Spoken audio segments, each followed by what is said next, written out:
O ar dentro do restaurante Le Ciel era caro. Tinha o cheiro de couro envelhecido, do perfume importado das mulheres que riam sem mostrar os dentes e do vinho tinto que custava mais que o salário de um mês de quem o servia. Era um aquário de poder, onde os tubarões, vestidos em ternos de grife, se moviam lentamente, sabendo que eram os donos do oceano.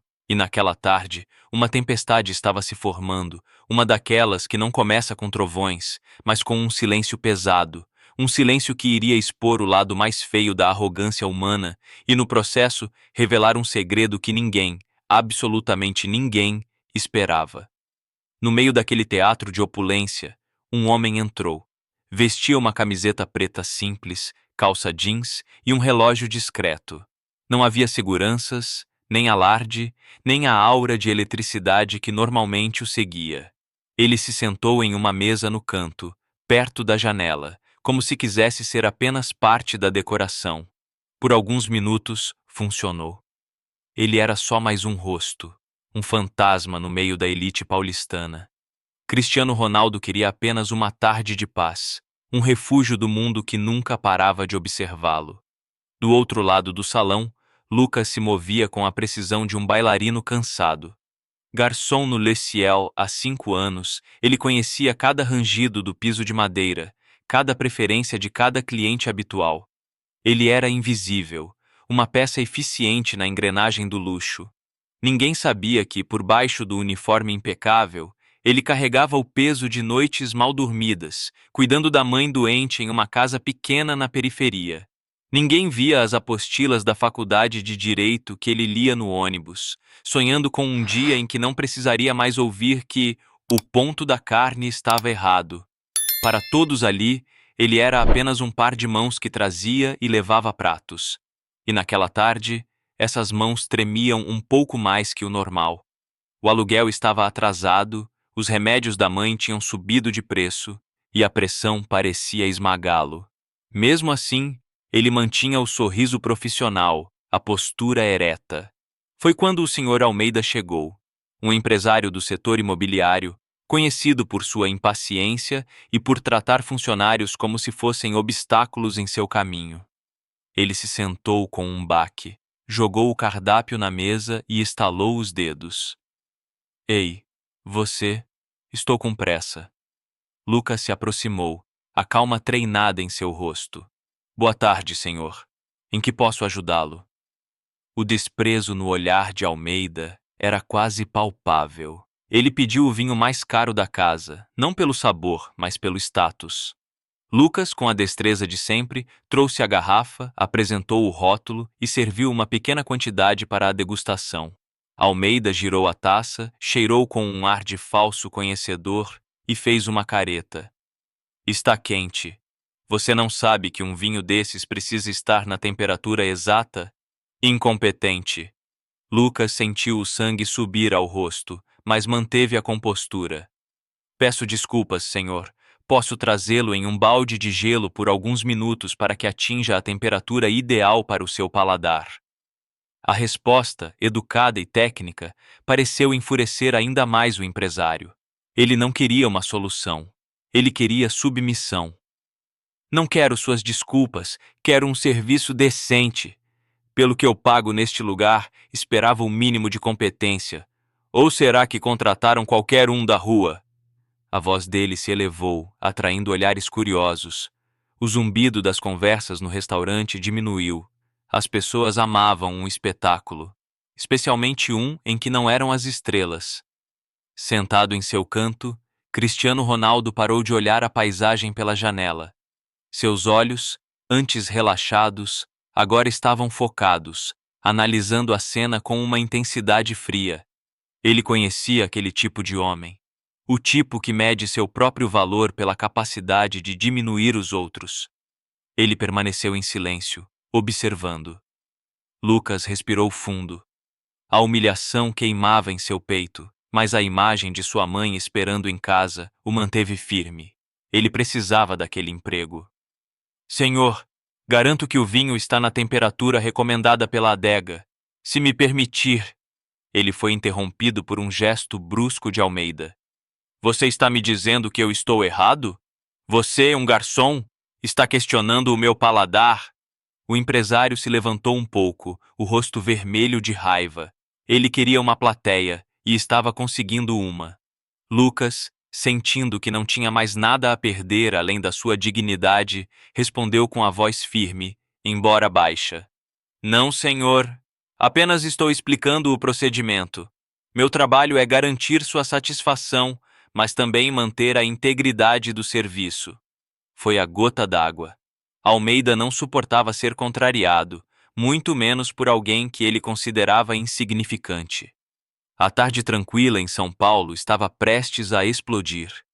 E o estopim não seria a discussão sobre um vinho caro ou o ego de um empresário. O verdadeiro catalisador daquela tarde seria o silêncio de um homem que até aquele momento ninguém havia notado. Um silêncio que estava prestes a ser quebrado de uma forma que mudaria a vida de todos naquele restaurante para sempre. Mas o que ninguém ali poderia imaginar era que a explosão que se seguiria não era apenas sobre um garçom e um cliente, mas o início de uma teia de eventos que revelaria que aquela humilhação era apenas a cobertura para algo muito mais sombrio e perigoso que estava escondido à vista de todos. O silêncio que se instalou no Le Ciel era denso, quase sólido. Era o tipo de silêncio que precede uma colisão. Cada garfo paralisado no ar, cada conversa interrompida, cada olhar fixo na mesa do Sr. Almeida. Lucas estava de pé, imóvel, um alvo solitário no centro da arena. A dignidade era a única armadura que lhe restava. Do outro lado, o empresário parecia se inflar com a atenção, o rosto contorcido em uma máscara de poder e desprezo. Ele sentia os olhares e, em vez de recuar, decidiu dobrar a aposta, para deixar claro quem mandava. Com a voz ressoando pelo salão, ele apontou o dedo para o rosto de Lucas e gritou a frase que serviria como a sentença de sua humilhação pública. Cale a boca! Você não é nada! Você é só um garçom! As palavras ecoaram como um tiro. Só um garçom. A frase pairou no ar, carregada de um veneno social que todos ali entendiam. Naquele aquário de luxo, ser só um garçom era ser invisível, descartável, menos humano. O rosto de Lucas perdeu a cor. Ele não sentiu raiva, mas um cansaço profundo, uma tristeza que vinha de anos de tratamento semelhante, de ser visto como uma função, não como uma pessoa. Ele abaixou a cabeça, derrotado. O espetáculo parecia ter chegado ao seu clímax. Alguns clientes desviaram o olhar, constrangidos. Outros sorriam discretamente, satisfeitos com o drama. A indiferença era a reação predominante. Afinal, era apenas um garçom. Foi então que um som cortou o silêncio. Um som simples, quase insignificante. O arrastar de uma cadeira no piso de madeira. Todos os olhares se viraram instintivamente para a mesa no canto. Cristiano Ronaldo se levantou. Ele não o fez de forma abrupta. Foi um movimento lento, deliberado, carregado de um peso que imediatamente mudou a dinâmica do ambiente. Ele não olhou para o empresário. Seus olhos estavam fixos em Lucas. Por um instante, houve um reconhecimento silencioso entre os dois homens, o astro mundial e o garçom invisível. Então, com uma calma que contrastava violentamente com a fúria de Almeida, Cristiano falou. Sua voz não era alta, mas cortava o ar com a precisão de uma lâmina. Respeito é o mínimo. Ninguém, em nenhuma profissão, merece ser tratado assim. A frase, simples e direta, caiu como uma bomba no salão. Senhor Almeida, pego de surpresa, virou-se para o homem de camiseta preta, a raiva agora misturada com incredulidade. Ele não o reconheceu. Em sua mente, acostumada a julgar as pessoas pelas roupas e pela aparência, aquele homem não era ninguém importante, era apenas um intruso. Quem você pensa que é para se meter nos meus assuntos? Ele rosnou, a arrogância o cegando completamente. O defensor dos oprimidos? Algum milionário disfarçado querendo bancar o herói? Olhe para si mesmo. Você não tem nem o direito de estar neste lugar. Ele gesticulou para as roupas simples de Cristiano, um erro de cálculo que se provaria catastrófico. Cristiano não respondeu à provocação. Ele deu um passo à frente, diminuindo a distância entre eles, e falou diretamente a Almeida, mas com a voz clara para que todos ouvissem. Eu sou um cliente que acredita que a dignidade de uma pessoa não é definida pelo uniforme que ela veste. O senhor está errado, e o senhor deve um pedido de desculpas a este homem. A ousadia da declaração deixou Almeida sem palavras por um segundo. Aquele estranho não só o havia confrontado, mas estava ditando o que ele deveria fazer. A humilhação de ser desafiado em público era demais para ele. Pedido de desculpas? Eu não peço desculpas a um serviçal, e muito menos a você. Saia do meu caminho antes que eu chame a segurança e mande tirar vocês dois daqui a pontapés. Mas a segurança não veio. Em vez disso, uma onda de choque começou a se espalhar pelo restaurante. Um jovem em uma mesa próxima, que estava olhando fixamente para o intruso, arregalou os olhos. Ele pegou o celular, abriu uma foto e comparou. Seu queixo caiu. Ele sussurrou para a mulher ao seu lado. Não, não pode ser. É ele. O sussurro se tornou um murmúrio que se espalhou de mesa em mesa como um incêndio. Celulares começaram a ser levantados, não mais para gravar a humilhação do garçom, mas para capturar o rosto do seu defensor. O nome, dito em voz baixa, viajou pelo salão. Ronaldo. É o Cristiano Ronaldo. O ar ficou elétrico. A tensão mudou de lado. O caçador, de repente, virou a presa. Senhor Almeida, ainda gritando suas ameaças, não entendeu a mudança repentina no ambiente. Ele não percebeu que os olhares não estavam mais nele com admiração ou curiosidade, mas com uma mistura de espanto e pena. Ele era o único no Le Ciel que ainda não sabia que havia acabado de insultar e ameaçar um dos homens mais famosos e poderosos do planeta. A sua arrogância o havia tornado um palhaço em seu próprio circo. Ele estava prestes a descobrir a verdade da maneira mais dura possível. O empresário, cego pela própria soberba, não notou que a sua queda já havia começado. E enquanto os flashes dos celulares começavam a piscar, uma outra engrenagem, muito mais perigosa, começava a girar. A presença de Ronaldo ali não era uma coincidência, e a humilhação de Lucas, que parecia um ato aleatório de crueldade, era, na verdade, a primeira peça de um dominó prestes a cair. A ficha caiu para o Sr. Almeida não de uma vez, mas em dolorosas etapas. Primeiro, foi a forma como o gerente do restaurante, Sr. Valois, surgiu ao seu lado, pálido como um fantasma, suor brotando em sua testa. Depois, foi o silêncio absoluto que tomou conta do lugar, um silêncio agora carregado de reverência e choque, não mais de constrangimento. Por fim, foi o sussurro desesperado de Valois em seu ouvido. Pelo amor de Deus, Almeida, o senhor sabe com quem está falando? É Cristiano Ronaldo. O nome atingiu o empresário como um soco no estômago. O ar pareceu fugir de seus pulmões. Ele olhou para o homem de camiseta preta, o homem que ele havia chamado de ninguém, e a realidade o atropelou. A cor sumiu de seu rosto, deixando uma palidez doentia. O mundo que ele controlava com seu dinheiro e sua influência havia acabado de desmoronar ao seu redor. Mas a arrogância é uma fera difícil de matar. Mesmo encurralado, humilhado e exposto, uma parte de Almeida se recusou a ceder. Pedir desculpas a um garçom na frente de todos, com seu algoz sendo Cristiano Ronaldo? A ideia era insuportável para o seu ego.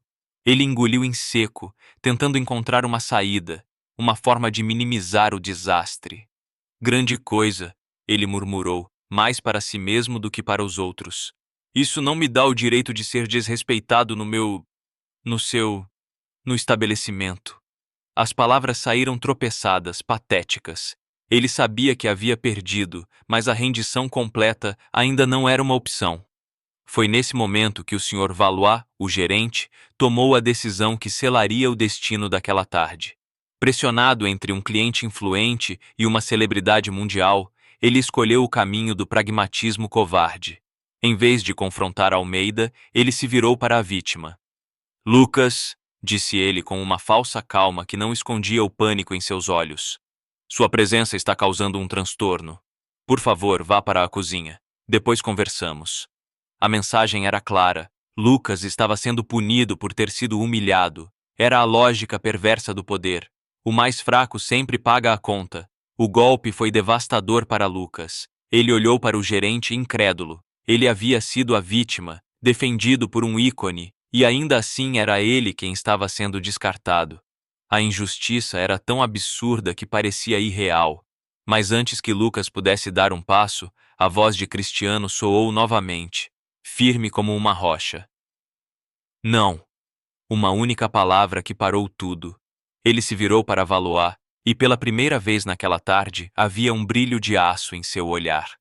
Ele não vai a lugar nenhum. Se ele sair por aquela porta, eu saio logo atrás. E eu vou garantir que cada jornalista, cada canal de televisão, cada seguidor que eu tenho no mundo saiba exatamente o tipo de injustiça que acontece neste restaurante. A ameaça não era velada. Era uma declaração de guerra. O poder de um tweet, de um post no Instagram, vindo dele, poderia destruir a reputação do Le Ciel em minutos.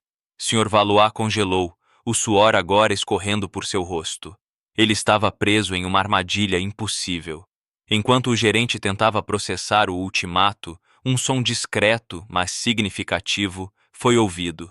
O clique de um celular começando a gravar. Alguém em uma mesa distante, percebendo o potencial histórico da cena, estava documentando tudo. A humilhação, a defesa, a ameaça. Em segundos, aquele vídeo estaria a caminho de grupos de WhatsApp, de perfis de fofoca e de lá para o mundo. A situação havia escalado de um drama de restaurante para um incidente com potencial viral global. A pressão no ambiente tornou-se quase insuportável. Foi nesse exato momento de tensão máxima que o celular de Cristiano vibrou em seu bolso. Um som que só ele sentiu. Instintivamente, enquanto todos os olhos estavam fixos no impasse entre ele, Almeida e o gerente, ele discretamente pegou o aparelho. A tela mostrava uma mensagem de um número desconhecido, sem identificação. Eram apenas algumas palavras, mas elas transformaram o drama em um mistério aterrorizante. A mensagem dizia: cuidado, não é só sobre esse garçom. Tem gente aqui que quer te derrubar. Isso é uma armadilha. O sangue de Cristiano gelou.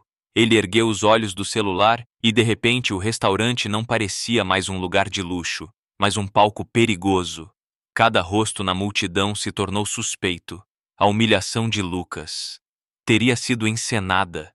Almeida, o empresário arrogante, seria apenas um peão em um jogo muito maior? E a pergunta mais assustadora: quem? Quem queria derrubá-lo e por quê? A sua intervenção, um ato de pura decência, poderia ter sido exatamente o que o inimigo queria. Ele havia mordido a isca. A raiva em seu peito foi substituída por um calafrio de paranoia. Ele estava exposto, vulnerável, e o inimigo estava ali, observando-o no meio da multidão. O drama do garçom humilhado era apenas o primeiro ato de uma peça muito mais sinistra. O jogo havia mudado. Não se tratava mais de uma luta por respeito, mas de uma luta pela sobrevivência. E enquanto a câmera do celular continuava gravando, Ronaldo percebeu que a verdadeira ameaça não era o homem gritando na sua frente, mas a presença silenciosa que havia acabado de se revelar das sombras. A mensagem no celular de Cristiano queimava em sua mente, recontextualizando cada detalhe da cena ao seu redor. O rosto furioso do Sr. Almeida não parecia mais apenas arrogante, mas talvez desesperado, como o de um ator seguindo um roteiro. O pânico do gerente, Sr. Valois, poderia ser medo de perder o negócio, ou medo de algo muito pior. E os clientes, com seus celulares apontados, não eram mais meros espectadores, mas potenciais cúmplices ou inimigos. A paranoia era um veneno rápido. Ele guardou o celular, o rosto uma máscara de neutralidade, mas por dentro, sua mente trabalhava em alta velocidade. Quem? Por quê? A humilhação de Lucas era a isca, E ele, Cristiano Ronaldo, era o peixe. A armadilha havia sido montada para provocá-lo, para forçá-lo a uma reação pública que pudesse ser distorcida, usada contra ele. Talvez para manchar sua imagem com um escândalo de agressão, talvez por algo que ele ainda não conseguia enxergar. Nesse turbilhão de pensamentos, a situação no mundo real chegou ao seu ponto de ebulição. Senhor Almeida, encurralado pela fama de Ronaldo, pela ameaça de exposição e pela sua própria humilhação pública, perdeu o último resquício de controle. Para ele, o culpado de sua desgraça não era sua própria arrogância, mas o garçom que ousou respondê-lo. Em um ato de fúria cega e desespero, ele se lançou na direção de Lucas. Não foi um soco calculado, mas um empurrão violento, um gesto de quem quer apagar a fonte de sua vergonha. Foi sua culpa! Ele gritou, o rosto distorcido. O movimento foi rápido, mas Cristiano estava mais rápido. Anos de treinamento em campo, antecipando os movimentos dos adversários, transformaram seus reflexos em puro instinto. Antes que a mão de Almeida pudesse tocar em Lucas, o braço de Cristiano se interpôs, segurando o pulso do empresário com uma força surpreendente. Não havia raiva em seu gesto, apenas um controle absoluto, frio. A pele de Almeida se chocou contra um muro de músculos. O empresário tentou puxar o braço, mas era como tentar mover uma estátua de aço. O silêncio que se seguiu foi o mais pesado de todos. O ato final de violência havia sido impedido no último segundo. Todos os celulares estavam agora focados no aperto de mão, no confronto físico iminente. Cristiano olhou diretamente nos olhos de Almeida, e o empresário viu algo que o aterrorizou mais do que a fama ou a multidão: uma calma letal. Com a voz baixa, quase um sussurro, mas que todos puderam ouvir, Cristiano disse: "Se tocar nele, terá que passar por mim." Não era uma ameaça, era uma constatação. Uma linha que havia sido traçada no chão. Enquanto segurava o braço de Almeida, os olhos de Cristiano percorriam o salão. Ele não estava procurando apoio. Estava caçando. Procurando um sinal, um olhar. Qualquer coisa que pudesse entregar quem estava por trás daquela armadilha. Ele viu um grupo de homens em uma mesa nos fundos, vestidos de forma impecável, que não pareciam surpresos com a confusão. Pelo contrário, observavam com um interesse clínico, quase como se estivessem avaliando o resultado de um experimento. Um deles ergueu levemente a taça em sua direção, um gesto quase imperceptível, um brinde silencioso. Foi um calafrio na espinha de Cristiano. Eles. Eram eles. Almeida era apenas o fantoche. Almeida, sentindo a pressão implacável no pulso e vendo a derrota final em seus olhos, finalmente cedeu. O ódio em seu rosto deu lugar ao medo puro. Ele relaxou o corpo, um sinal de rendição. Cristiano o soltou, e o empresário cambaleou para trás, ofegante, como se tivesse escapado por pouco de um predador. A cena estava congelada. O empresário derrotado, o garçom protegido e o herói agora ciente de que estava no meio de um campo minado. A polícia, chamada pelo gerente em pânico, começou a chegar, suas sirenes um anúncio tardio de que a ordem já havia sido quebrada e refeita de uma forma completamente nova. Mas Cristiano sabia que a chegada da polícia não era o fim do problema. Era talvez exatamente o que eles queriam: criar um registro oficial, um boletim de ocorrência, transformar um ato de defesa em uma briga de bar envolvendo uma celebridade.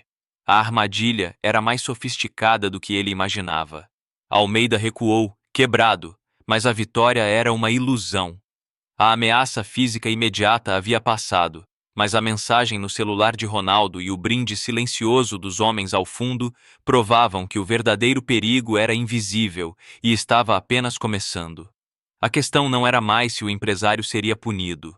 A questão era: quem estava movendo as peças daquele jogo sujo?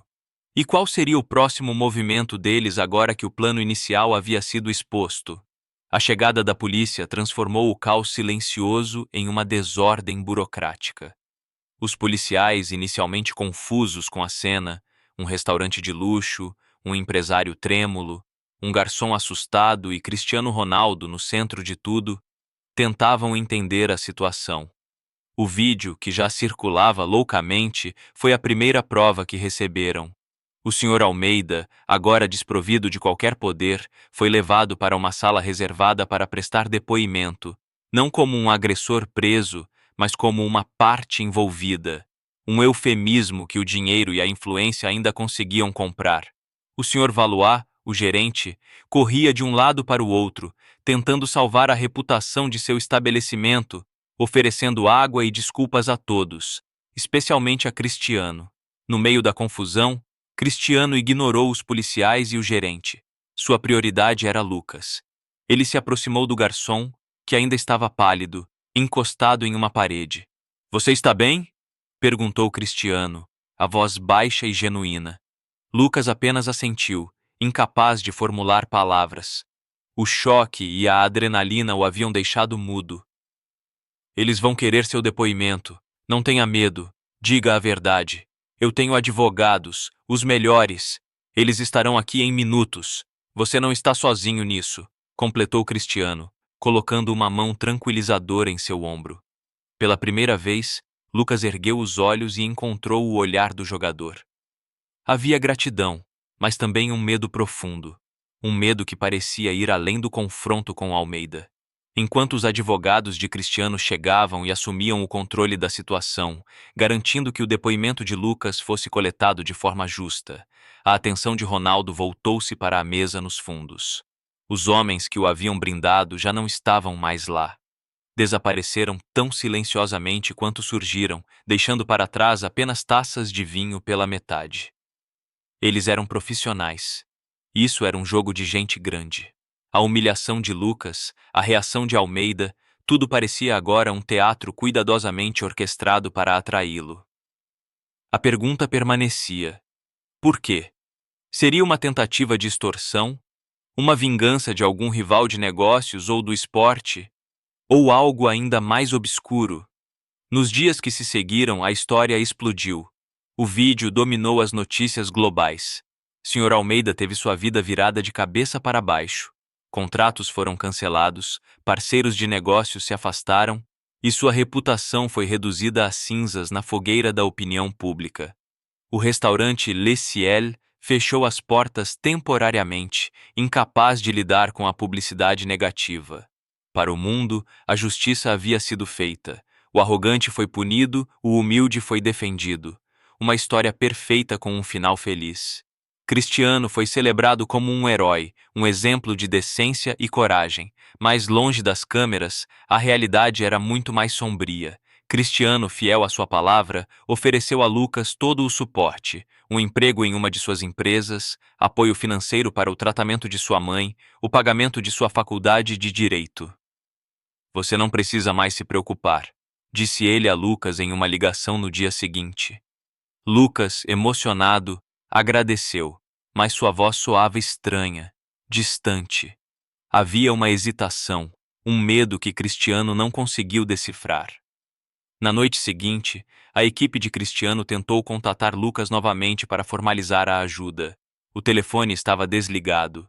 Estranho, mas não alarmante. No dia seguinte, a mesma coisa. Desligado. Preocupado, Cristiano enviou um de seus assistentes pessoais ao endereço de Lucas.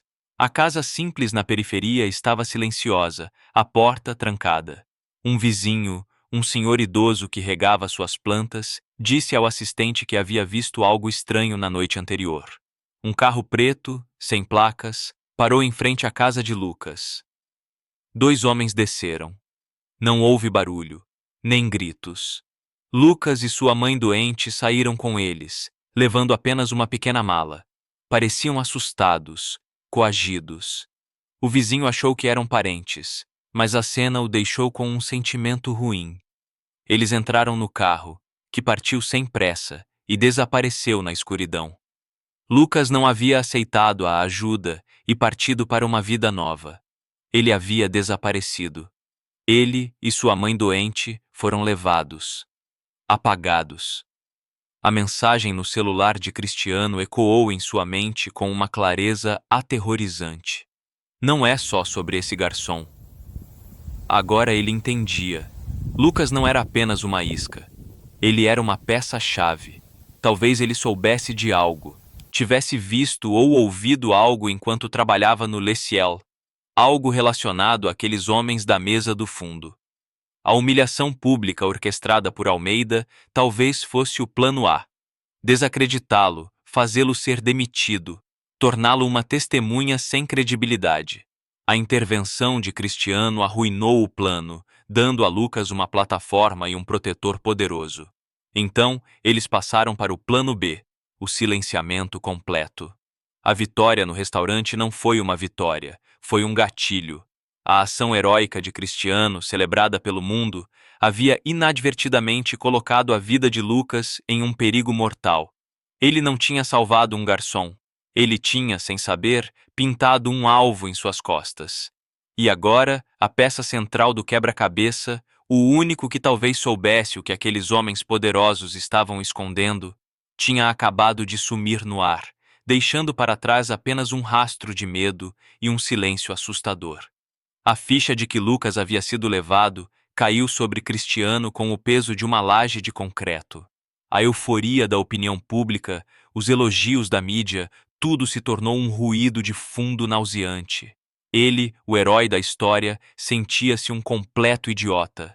Pior, sentia-se culpado. Sua intervenção, nascida do mais puro instinto de justiça, havia transformado uma situação ruim em uma catástrofe. Ele havia jogado um holofote sobre um homem que precisava desesperadamente ficar nas sombras, e com isso o entregou de bandeja aos seus inimigos. A responsabilidade por aquele desaparecimento era sua, e essa era uma dívida que ele não podia pagar com dinheiro ou fama. Teria que ser paga com a verdade. O jogo mudou de patamar. Isso não era mais sobre um incidente em um restaurante, era sobre um sequestro, uma conspiração. Cristiano acionou seus recursos, mas desta vez não os advogados de imagem, e sim uma equipe de investigadores particulares de elite, ex-agentes de inteligência acostumados a operar nas sombras. Ele queria respostas, e queria-as rápido. A primeira ordem foi clara: investigar os homens da mesa do fundo. Quem eram eles? O que faziam? E qual a sua ligação com o Sr. Almeida? As primeiras descobertas foram arrepiantes. Os homens eram executivos de uma corporação multinacional chamada Omnicorp, uma empresa com tentáculos em diversos setores, da tecnologia à farmacêutica, conhecida por sua agressividade e por operar em uma zona cinzenta da legalidade. O Sr. Almeida, o empresário imobiliário, não era um cliente qualquer do Le Ciel. Sua empresa estava à beira da falência e havia sido recentemente salva por um investimento pesado da Omnicorp. Ele não era um mestre, era um devedor. Um fantoche com uma coleira invisível. A teoria dos investigadores começou a tomar forma. Lucas, o garçom invisível, provavelmente ouviu algo que não devia durante uma das muitas reuniões discretas que os executivos da Omnicorp faziam no Le Ciel. Algo grande. Talvez sobre manipulação de mercado, um produto ilegal ou corrupção governamental. Eles perceberam que foram ouvidos e precisavam neutralizar a ameaça. O plano de humilhar e demitir Lucas era uma forma limpa de resolver o problema. Mas a intervenção de Cristiano estragou tudo. A equipe de Cristiano pressionou Almeida. Encontrado em um estado de desgraça pública, o empresário desmoronou rapidamente. Ele confessou que foi coagido pela Omnicorp. Eles ameaçaram destruir o resto de seus negócios e sua família se ele não provocasse a cena com Lucas. O roteiro era específico: humilhá-lo, acusá-lo de incompetência, garantir que fosse demitido. Ele nem sabia o porquê, apenas cumpriu ordens para salvar a própria pele. Ele não sabia nada sobre o desaparecimento de Lucas, e seu terror ao saber da notícia parecia genuíno. Ele era apenas mais uma vítima, embora de uma forma muito menos simpática. Agora, Cristiano tinha um inimigo claro, uma corporação sem rosto, com poder e recursos quase ilimitados. Uma organização que não hesitaria em apagar um garçom e sua mãe doente para proteger seus segredos. Ir à polícia oficial era arriscado. A Omnicorp certamente teria contatos em todos os níveis. Ele estava por conta própria. A luta não seria mais nos tribunais ou na mídia. Seria uma guerra silenciosa, travada nas sombras que ele nunca soube que existiam.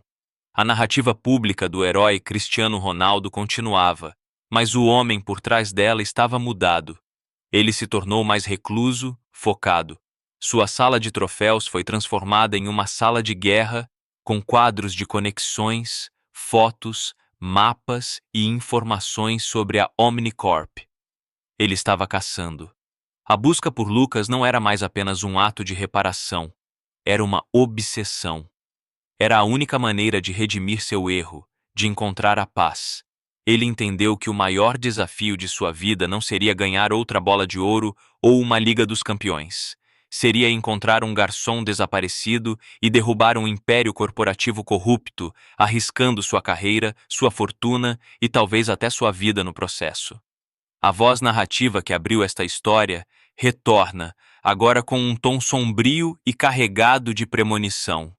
Naquele dia, no restaurante, não foi o craque que brilhou, mas o homem. E foi aquele homem que, ao tentar fazer o bem, descobriu que o mundo era muito mais complexo e perigoso do que os gramados que ele dominava. A justiça que o mundo viu foi uma farsa. A verdadeira justiça ainda precisava ser conquistada. A busca por Lucas e a verdade sobre a Omnicorp estava apenas começando. E os inimigos que Cristiano fez naquela noite eram de uma natureza que ele nunca havia enfrentado. Silenciosos, implacáveis e com poder para fazer estrelas como ele desaparecerem tão facilmente quanto fizeram com um garçom invisível. A guerra estava declarada e a primeira batalha ainda não havia sido vencida. Sabe, quando a gente termina de ouvir uma história como essa, o sentimento que fica é uma mistura de raiva, alívio e uma inquietação profunda. A gente se sente bem porque o vilão, o Sr. Almeida, teve o que mereceu. A gente vibra porque o herói, Cristiano Ronaldo, agiu como a gente gostaria de agir. Mas se a gente parar para pensar, só um pouquinho, além da superfície, a pergunta que ecoa é: e daí? O que essa história, com todas as suas reviravoltas sombrias, realmente nos ensina sobre o mundo em que a gente vive? Sobre nós mesmos? A primeira e mais dura lição é a da coragem e suas consequências. No começo, tudo parecia simples. Um ato de decência contra um ato de arrogância. Mas a vida real, meus amigos, raramente é um filme com final feliz garantido. A atitude de Ronaldo, correta e necessária, foi o estopim para algo muito pior: o desaparecimento de Lucas. Isso nos joga na cara uma verdade desconfortável. Fazer a coisa certa nem sempre torna as coisas mais fáceis. Às vezes, torna tudo infinitamente mais perigoso. Isso não é um convite à covardia, mas um chamado à sabedoria. A coragem de verdade não é só o ato de se levantar e falar na hora da raiva, é a resiliência para lidar com as consequências inesperadas que vêm depois. É entender que, ao acender uma luz em um quarto escuro, você não só ilumina o caminho, mas também expõe todos os monstros que se escondiam ali.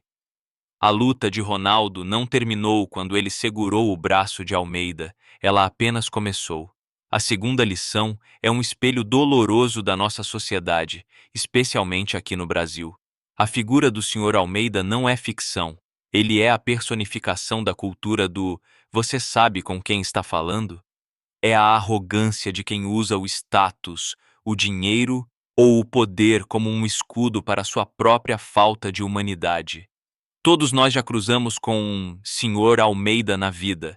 Pode ser no trânsito, na fila do banco, no trabalho. É aquela pessoa que se sente no direito de diminuir o outro para se sentir maior.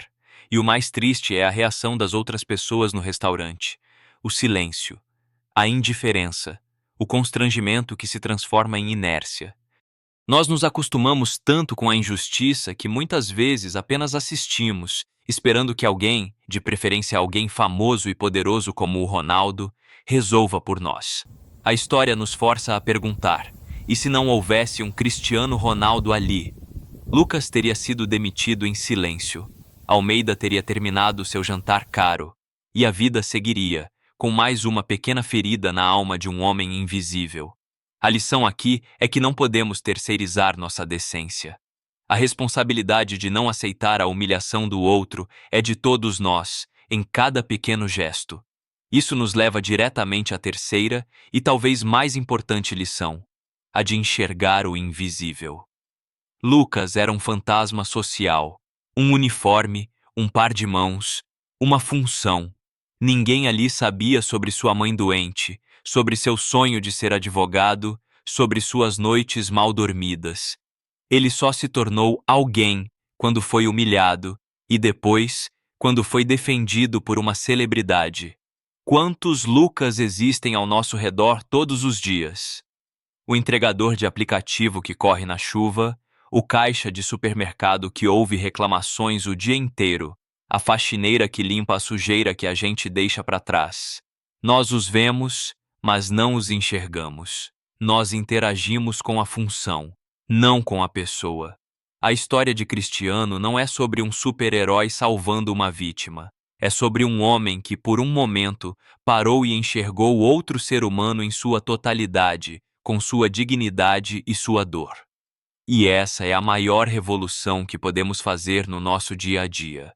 Olhar nos olhos do outro e reconhecer a humanidade que compartilhamos, independentemente do uniforme, do crachá ou da conta bancária. Finalmente, a história nos mostra que a verdadeira batalha raramente é a que acontece em público. A vitória viral, a humilhação do vilão, tudo isso foi apenas a ponta do iceberg. A luta real de Ronaldo começou depois, nas sombras, contra um inimigo sem rosto, a Omnicorp. Isso nos ensina que a justiça de verdade não é um post viral ou um cancelamento na internet. A justiça é uma construção lenta, difícil e muitas vezes perigosa. Ela exige persistência, estratégia e a coragem de continuar lutando mesmo quando ninguém mais está assistindo. Mudar o mundo, ou mesmo um pequeno canto dele, não acontece com um único ato heróico. Acontece com a teimosia de não desistir, com a decisão de ir até o fim, de descobrir a verdade, de honrar a responsabilidade que assumimos quando decidimos nos importar. No fim das contas, essa saga que começou com um copo de vinho nos deixa com uma escolha. Podemos ser como os clientes do Le Ciel, espectadores passivos da vida. Podemos ser como o gerente, escolhendo o caminho mais fácil para evitar problemas. Podemos ser como Almeida, cegos pela própria arrogância. Ou podemos tentar ser como Ronaldo, não o Ronaldo celebridade, mas o Ronaldo que decidiu que o mínimo, o respeito, não era negociável. O homem que entendeu que sua força não estava em seus troféus, mas na sua capacidade de lutar por alguém que não podia lutar sozinho. E que, mesmo descobrindo que o buraco era muito mais embaixo, não recuou. Essa escolha a gente faz todos os dias, na forma como tratamos quem nos serve, na coragem de falar quando vemos uma injustiça e na responsabilidade de entender que cada ato nosso, por menor que seja, cria uma onda de consequências, que a gente escolha criar ondas de decência, de empatia e de uma justiça que não precisa de câmeras para ser real. Essa história mexeu com você? Ela te fez pensar, te deixou com raiva, te inspirou de alguma forma? Se a resposta for sim, é porque essa não é apenas uma história sobre Cristiano Ronaldo. É uma história sobre todos nós. E uma mensagem tão poderosa quanto essa não pode morrer aqui. Ela precisa viajar, precisa alcançar mais pessoas, precisa iniciar mais conversas. E é aí que você entra. Se você acredita que respeito é o mínimo e que a gente precisa enxergar a humanidade em todo mundo, deixe o seu like neste vídeo. Não é só um clique, é um sinal de que você apoia essa mensagem. Compartilhe com aquela pessoa que precisa ouvir isso. Mande nos grupos da família, dos amigos. Às vezes, uma história é a melhor forma de fazer alguém refletir.